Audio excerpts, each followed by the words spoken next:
Thank you, President Healy, for my time. Tonight, I want to talk to the board about something that happened back in 2011. So let's just piece together some of the facts here that we want to cover. So Bridget Bittman, on November 6th of 2013, admitted on Dan Croft and Bruce Wolf's radio show that child porn was accessed in this building.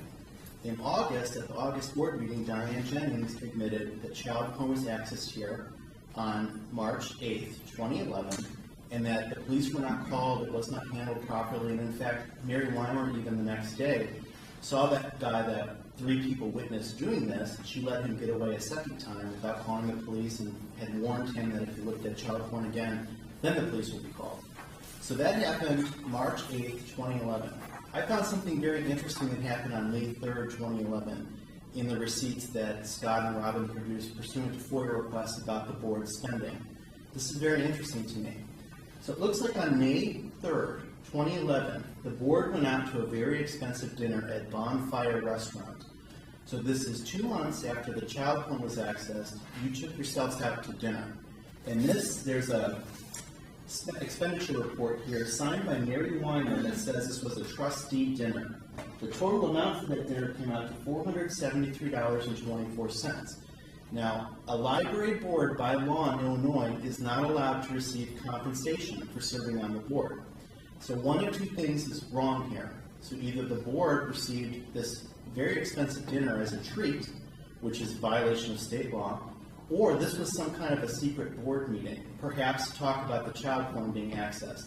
But in that case, since there were at least 8 people at this dinner, according to the receipt from the restaurant, you violated the Open Meetings Act again by holding a secret meeting, because when a majority of a quorum of board members attend a meeting, that has to be open to the public. So you broke the law in one of 2 different ways. I don't understand why these things are signed off on by your director, or why they're approved by your business manager, or why your attorneys allow you to do this. But this receipt is disgusting, especially when you have just raised taxes. You've quadrupled the tax levy, which is the highest increase in tax levy of anything that we have been able to find in this area. That night you had 6 fillets for a total of $192. Someone had the tilapia for $23. Then we had crab cake appetizers. There was next there was the saganaki. That was an appetizer too. That's that flaming Greek cheese. The cost on that was $14 to the public. The crab cakes were $21. Then the pigfests continued with chocolate fudge cake. Diane Jennings, were you eating the chocolate fudge cake? No. Who had the chocolate fudge cake that was at that meeting? Dennis Ryan, was it you? What did you have, Diane, at this meeting? Were you one of the ones that had the fillets at this meeting, at this dinner, at Bonfire on May 3rd? There was also strawberry cheesecake shoved into someone's face. 2 creme brulees.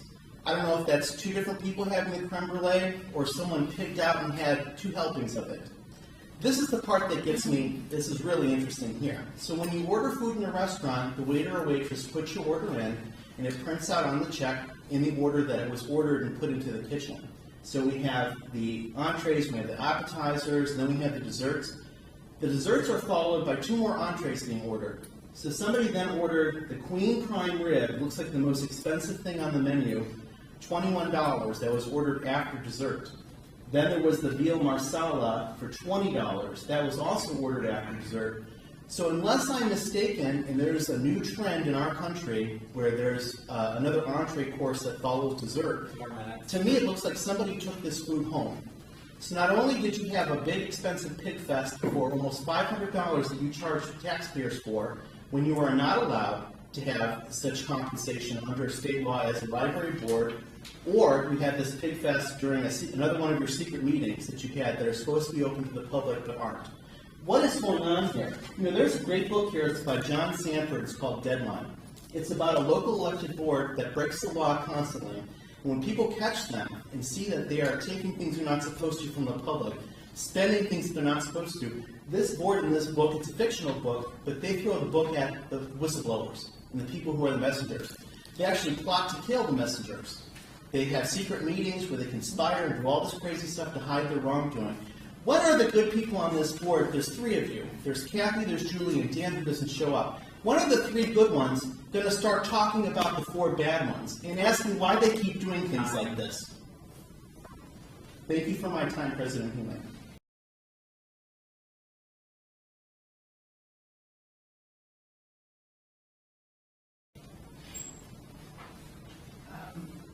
Megan Fox, you want to speak? Yeah, thank you. We were just at the library board meeting in Niles, which was last month, and they just voted to do what this board refuses to do, which is shut down the access point that you have here to child porn. Now, the interesting thing about this is that Dennis Walsh is their attorney too. He was there that night. And we listened to him tell them that it's perfectly legal to do what they did. Now, I don't know why he tells you the opposite, or if it's because you guys are insistent that he do what you want. So he's trying to find a way, and he's just doing his job. You know, up until now, we thought he might be the problem. But clearly that's not the case, because Dennis Walsh was in Niles, and you should ask him about it, telling them how they can legally block access to child porn in their library, and they did it with no problem. So now I know it's not Dennis Walsh. So is it Diane Jennings that wants to keep it open? Is it Dennis Ryan that wants to keep it open? Is it Nancy Healy? Is it you, Beth? Is it, you know, your brother's on the board at the village board. Does your brother want it open? Who is doing this? It's like asking somebody if they want a house full of cockroaches. Nobody wants that. No one wants that. But somebody here does, because you voted on it 3 times, and it's legal to block it out. And Dennis can tell you that. So you should be finding out what it is that he knows that Niles done that you don't seem to know. Because Diane, you said if you could find a filter that would block out child porn, you would vote for it. Well, Niles just did that. So why don't you go talk to them and find out what they did? Because this lying has got to stop. It's absurd. And, you know, building on what Cathy just said about the good board members here, I don't know why Andrew doesn't show up, but it's pretty disappointing because he was supposed to come on here and make a difference. But clearly, he's decided he's not doing that anymore. Here's the problem with being quiet. I know that you are outnumbered. You're outnumbered, Julie, you're outnumbered, Cathy, and I'm sorry. But there is no point in trying to make friends with these people. They are not going to be your friends. But they sit here, and Diane Jennings went on for 10 minutes at the August meeting, defaming the public, lying to people. I have it on video. And yet, is she the only one allowed to make a speech? You're not allowed to make a speech and tell the public what you think about what they're doing? Nancy Healy made a speech. She goes on and on about how they think they're not breaking the law and blah, blah, blah. It's not true.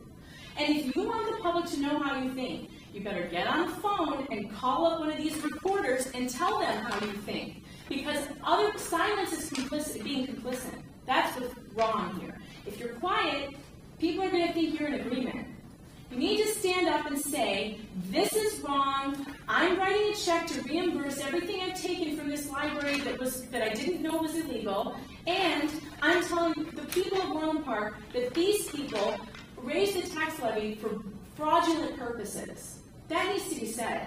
You know, your paper didn't even report that they raised the levy to 12%. Did you get that? Did you do that on purpose, Diane? Was it your friend Bill Jones, the king of journalism? Did he help you with that, keeping that out of the paper? The paper didn't even report that you had the largest tax hike in probably the history of Cook County, which is hard to believe. But that was a big tax hike, and the paper doesn't even report it. You guys have to call them. You have to call. You have to. Get on the phone to Orland Prairie and say, I need your help, because we're not being heard. We're outnumbered. And it won't be that way for long, because there's an election coming up in April, and you're going to get outnumbered, Diane. You will be. Now is the time. You guys need to talk about this. The public wants to hear from you, and if you don't stand up against it, nobody's going to know. I'm like the only person, we're the only 2 people who know what you think. So, it's time. She gets to make statements, but you don't? And you don't? Why? She sat there for 10 minutes and defame the public and use expletives. This is a person that's representing Orland Park government right now. Diane Jennings is representing Orland Park government, and she is giving your whole village a terrible reputation of a person who runs around screaming at people, he's shouting expletives and gay slurs on video, and that's the reputation this board has. And I know that not all of you feel this way. I know that you're not like that, but by being quiet, you are being in agreement with her. And you're not. I know you're not. So say something. Please, tell Nancy tonight. Don't let her tell you you can't speak. There's no reason why you can't speak, but she can for 10 whole minutes? No.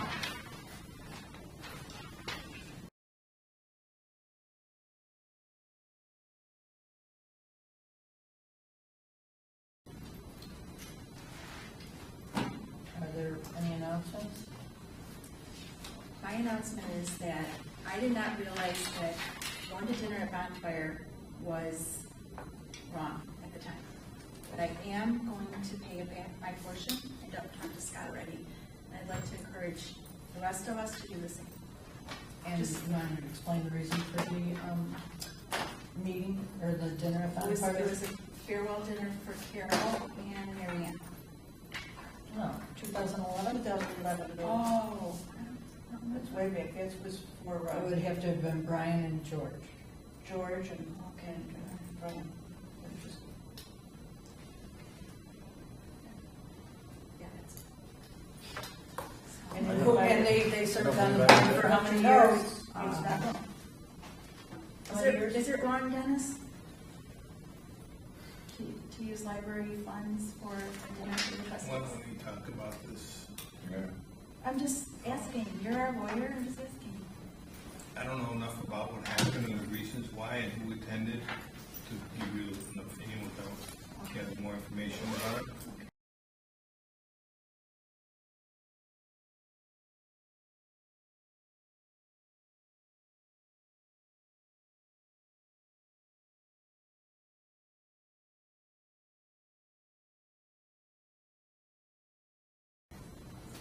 That's why I need to take a look at it and then we can talk about that.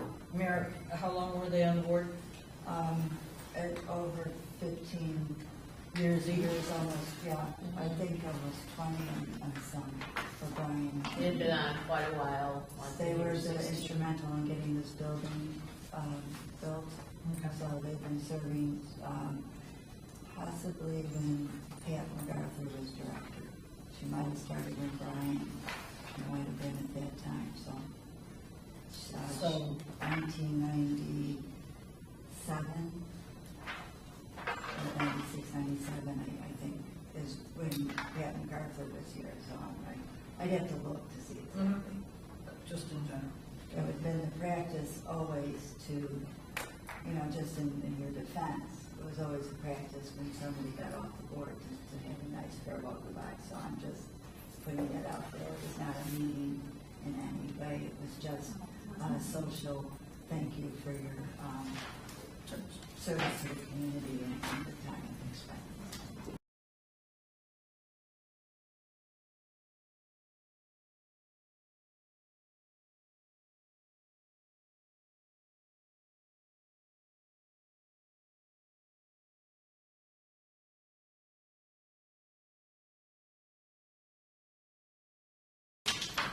Second.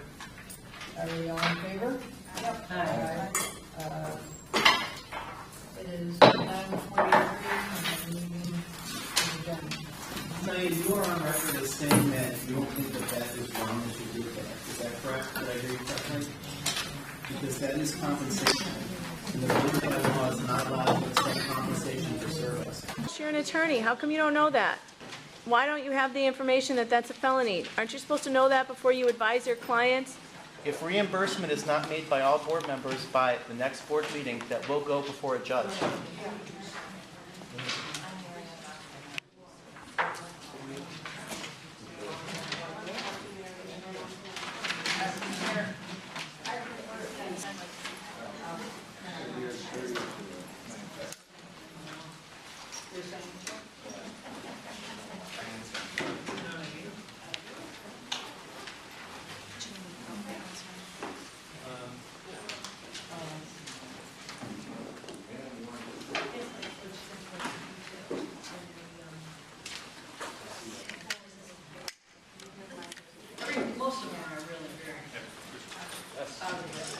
They're escaping out a side door this time. I know.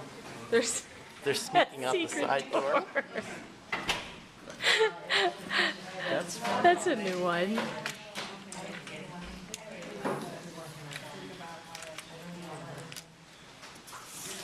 Dennis Walsh, are you familiar with the False Claims Act? Did you study that in law school, False Claims Act?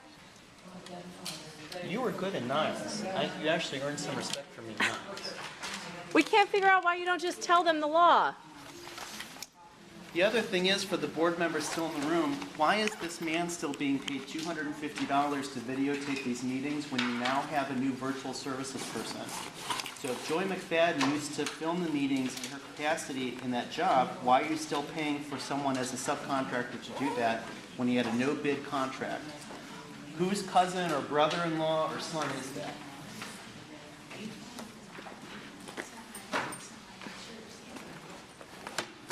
Congratulations, Mary, on your award for keeping child porn available in the library.